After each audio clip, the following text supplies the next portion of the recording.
Bismillahirrahmanirrahim. Assalamu alaikum. Hope all of you are well, safe at home and studying at home.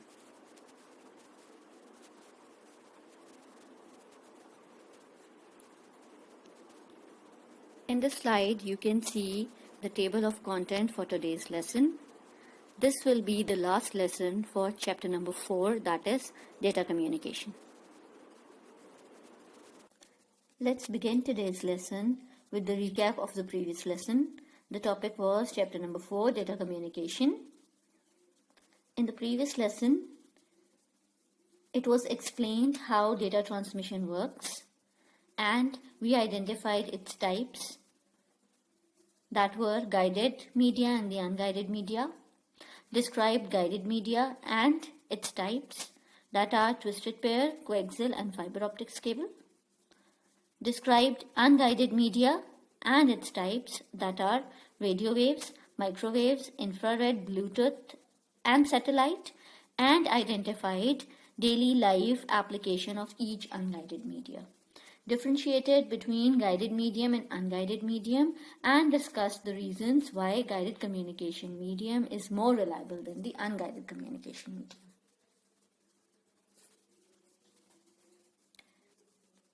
Let us begin today's lesson. Topic, chapter number 4, data communication.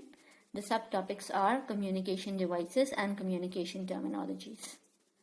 The objectives of today's lesson are: by the end of the lesson, students will be able to explain transmission impairment in communication media and identify its types that are attenuation, distortion and crosstalk. Describe the use of communication devices that are dial-up, network interface, router and switch, and the access point. Understand communication terminologies that are data rate, baud rate, bandwidth, and signal-to-noise ratio, and use appropriate formulae to determine the characteristics of a communication channel. Let us see the first objective, that is, explain transmission impairments in communication media and identify its types. So, what is transmission impairments? The errors that occur during the data communication from one point to another are called transmission impairments. It means that signals that are transmitted at the beginning of the medium are not the same as the signals that are received at the end of the medium. That is, what is sent is not what is received. These impairments tend to deteriorate the quality of analog and digital signals. Types of transmission impairments. There are 3 types of transmission impairments: attenuation, distortion, and crosstalk.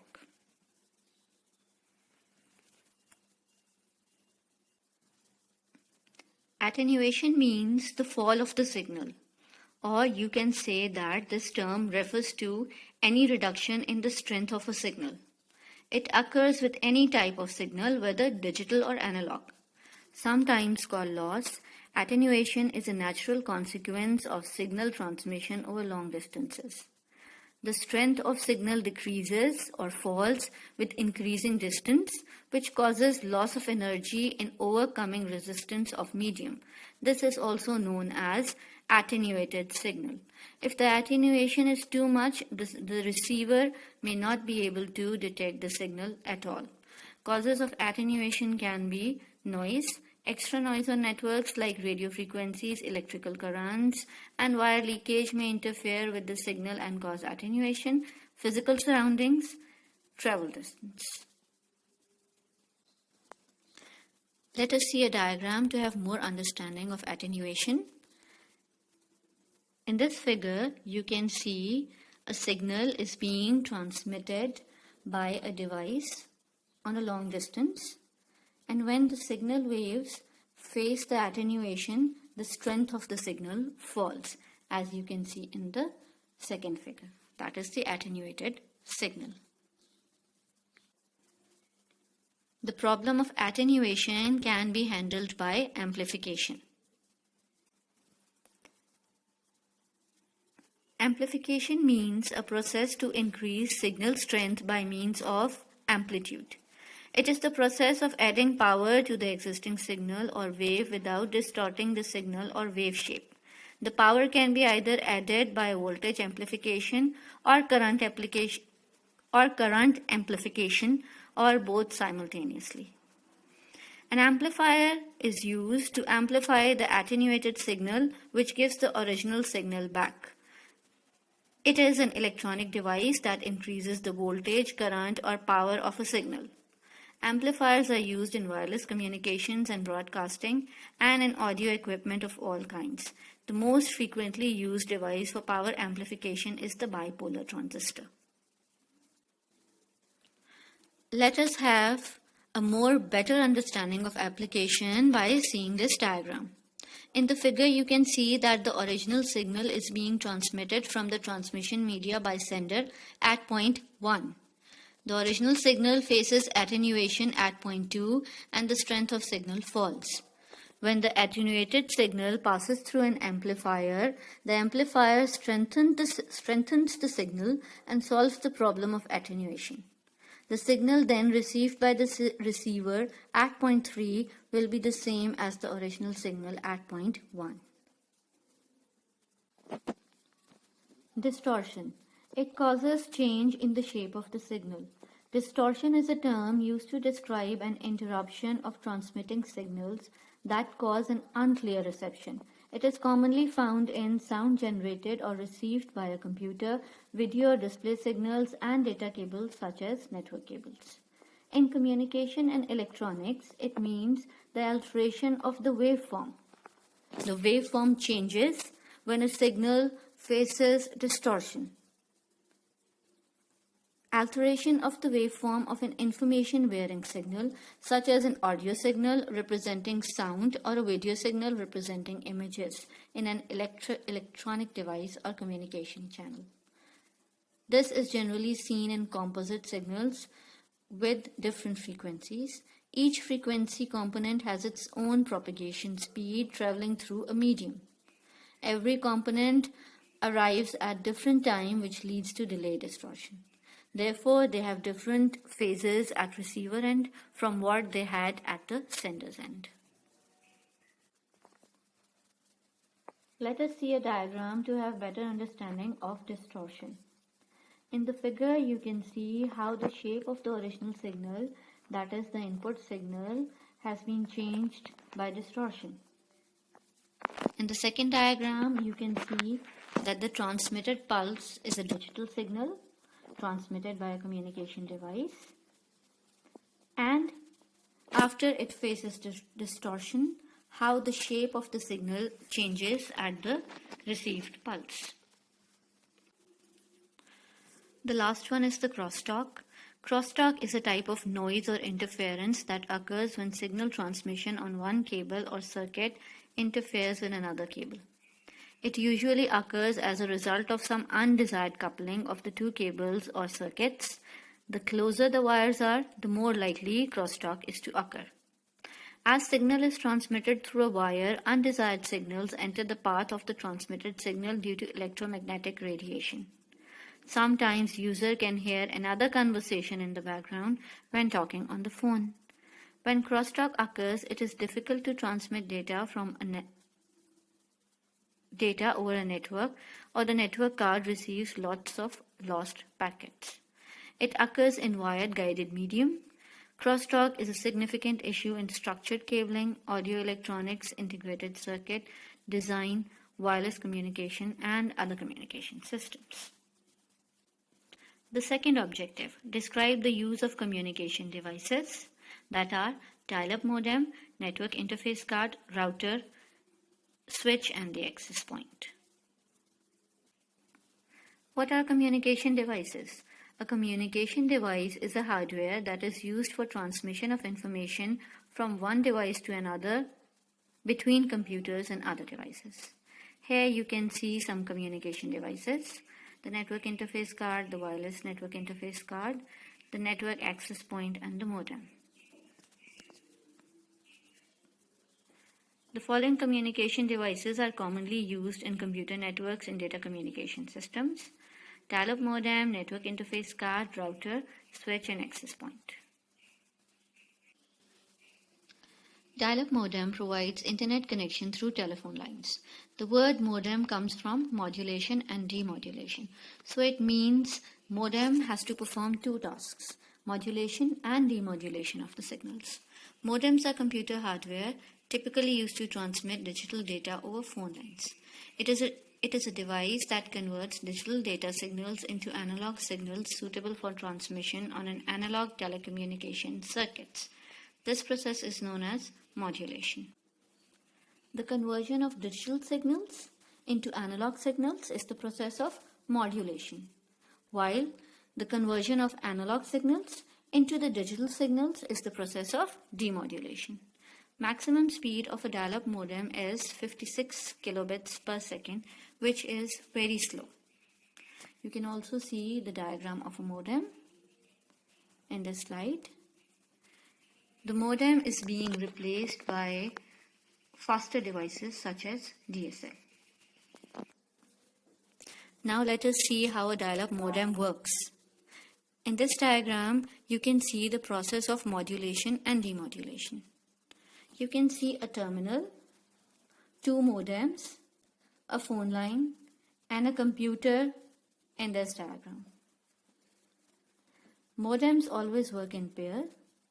The sending modem converts computer's digital information into specific frequencies compatible with the phone line. The process is called modulation. The receiving modem decodes the signal back into digital information. The process is known as demodulation. The signals are being modulated at the terminal point, while the signals are being demodulated at the computer point.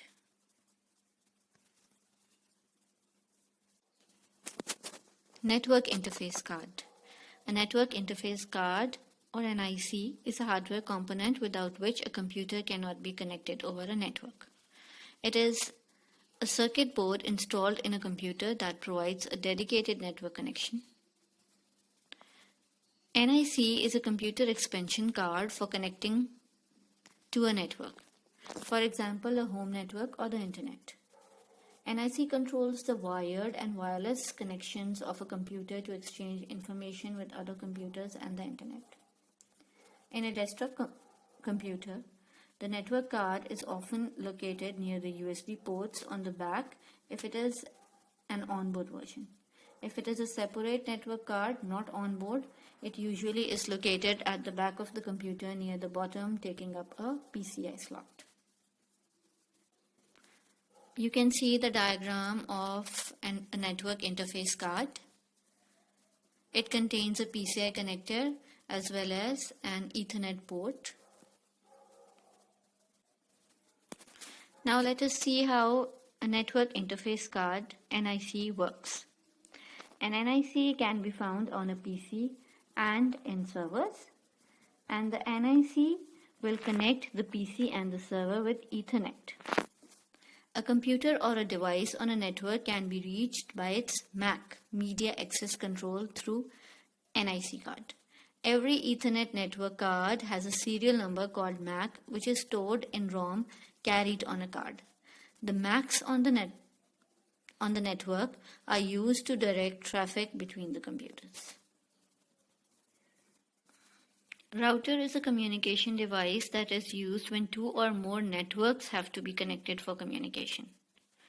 It means that the router does not connect two devices with each other, but the purpose of a router is to connect multiple networks with each other for the purpose of communication or sharing the data.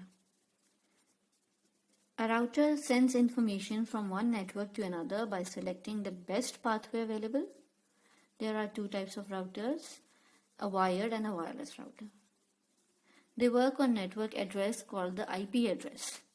IP stands for Internet Protocol. An example of a router is computer hardware that transfer internet messages to a laptop in another room, a wireless router. The diagram of the router has been shown in the slide.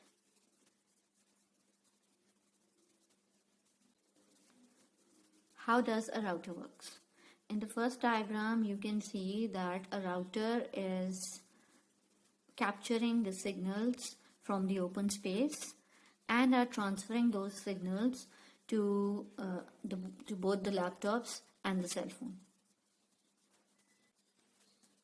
In the second diagram, you can see that there is a modem that is connected with the internet, and there are three routers, router A, B and C.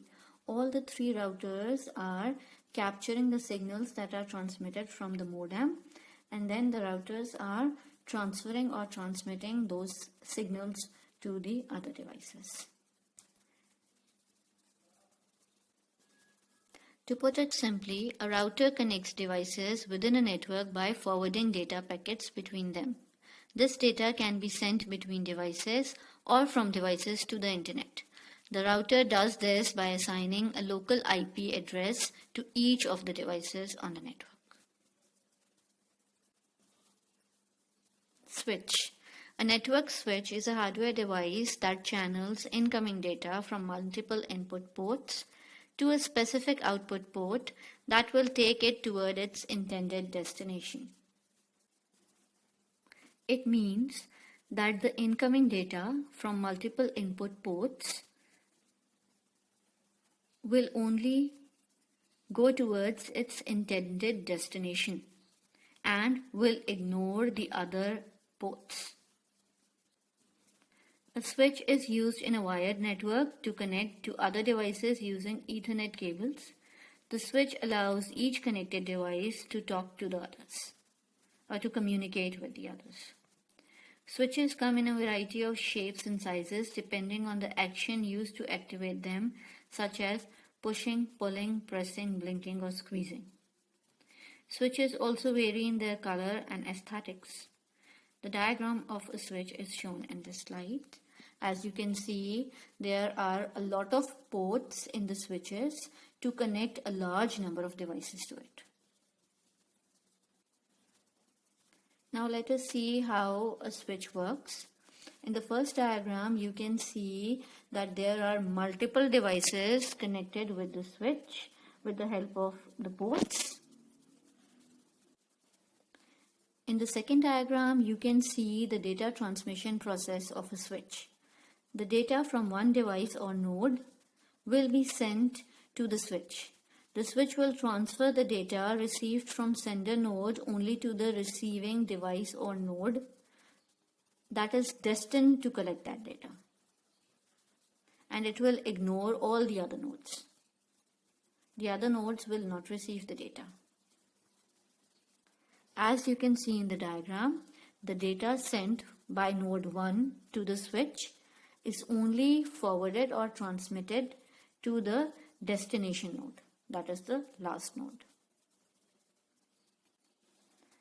Access point.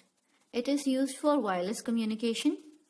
An access point is a device that creates a wireless local area network or WLAN, usually in an office or large building.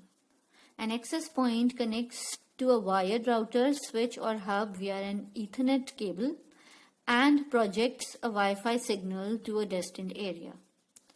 Wireless access point device has been shown in this slide. Now let us see how an access point works. In the diagram, you can see a modem. You can see two access points. One is base station access point and the other is receiver access point. And you can see other devices such as laptops and computers in the diagram. Access point works by connecting directly to your broadband router or network switch with Ethernet or data cable. It then transmits and receives the wireless signals. Let's consider the third objective, that is to understand the communication terminologies. Communication terminologies or data transmission terminologies are used to determine the data transmission capabilities of a transmission media such as telephone line, coaxial cable, etc. Following are the types of data transmission terminologies. Number 1, data rate. Number 2, baud rate. Number 3, bandwidth. Number 4, signal to noise ratio. Now let us move forward to the explanation of each communication terminology and how it works. Data rate is the speed with which data is transferred from one device to another. The smallest unit for measuring data rate is bits per second. It is generally measured in kilobits, 1000 bits, or megabits, million bits per second. 1 byte is equals to 8 bits per second. 1 kilobit per second is equals to 1024 bits per second. 1 megabit per second is equals to 1024 kilobits per second. Baud rate. Baud rate is the rate of change of electrical signals per second during data communication. An electrical signal can have 2 or more states that are represented by binary digits 0 and 1. If an electrical signal has 2 states, then the baud rate is same as the data rate. If an electrical signal has 4 states, then each state can represent 2 binary digits. For example, the analog signals generated by modem can have 4 voltage levels such as 1, 2, 3 and 4 volts. And these 4 voltage levels can be represented by binary digits as 00, 01, 10 and 11.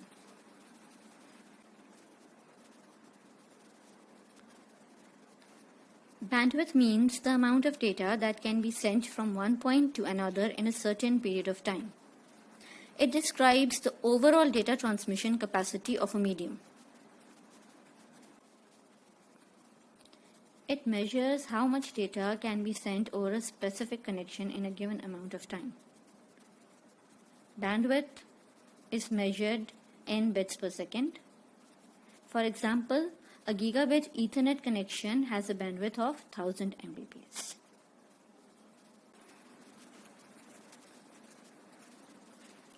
The ratio of power of an electrical or other signal to the power of background noise accompanying the signal is known as signal to noise ratio or SNR. It means the ratio of useful data transmission to errors caused by noise over a data transmission medium. The ease with which useful information can be discerned.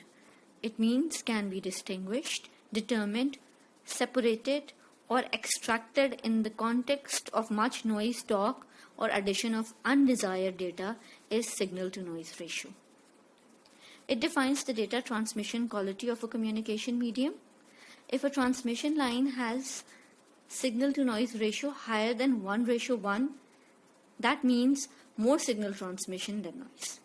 For example, when an audio component such as a telephone line or a cell phone lists a signal to noise ratio of 100 dB, it means that the level of the audio signal is 100 dB higher than the level of the noise. Let us consider a diagram to have better understanding of SNR. In figure A, you can see that the ratio of signal is higher than the ratio of noise. So more amount of useful data is discerned and less errors occur due to noise. Therefore, SNR is high. In the figure B, the ratio of noise is higher than the ratio of the signal. So ratio of error occurrence is more than the amount of useful data. Therefore, SNR is low. Objective number 4, use of appropriate formulae to determine the characteristics of a communication channel. The term channel describes a transmission media such as coaxial cable, radio waves, etc. The maximum number of bits that can be transmitted over a communication line is a characteristics of transmission media. If more bits per second are transmitted, then the line is capable of some information will be lost due to transmission errors.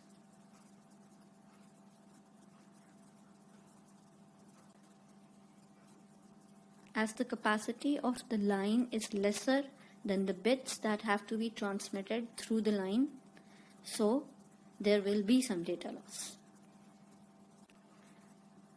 Baud rate can be calculated as baud rate equals to number of signal changes per second. the baud rate and the data rate measured per second are not always the same. For example, the baud rate of a transmission line that uses modem in 28 kbps, if the electrical signal has two states to represent binary digits 0 and 1, then the baud rate and the data rate are the same. But if the electrical signal has four states to represent, that is 00, 01, 10 and 11, the baud rate and the data rate will not be the same. Data rate will be calculated as data rate equals to 2 multiplied by baud rate. So 2 will be multiplied by 28 and the data rate will be 56 kbps. That will be twice more than the baud rate. Learning outcomes of this lesson are explanation of transmission impairment in communication and identifying its types, description of the use of communication devices such as dial-up modem, network interface card, router, switch, and access point, understanding communication terminologies that are data rate, baud rate, bandwidth, and signal-to-noise ratio, and using appropriate formulae to determine the characteristics of a communication channel. So here we have completed chapter number 4. In the next lesson, we will start a new chapter, chapter number 5, that is computer networks. A suggestion to spend your time effectively according to current situation. I would suggest students to develop their typing skills in their free time. It is beneficial and productive to enhance and develop your typing skills, as well as to complete your work faster. It is important to develop typing skills. For this, you can simply open an MS Word document and type whatever you want, or you can use Typing Master software, which is commonly used to develop typing skills. You can download it from the internet or either install it from a CD on your PC or laptop. I have shared 3 YouTube links in this slide that contain some tips and tricks for beginners to develop their typing skills. Do watch the videos on YouTube. A word of advice: do not rush when you have just started learning. Speed up only when your fingers hit the right keys out of habit. Take your time when typing to avoid mistakes.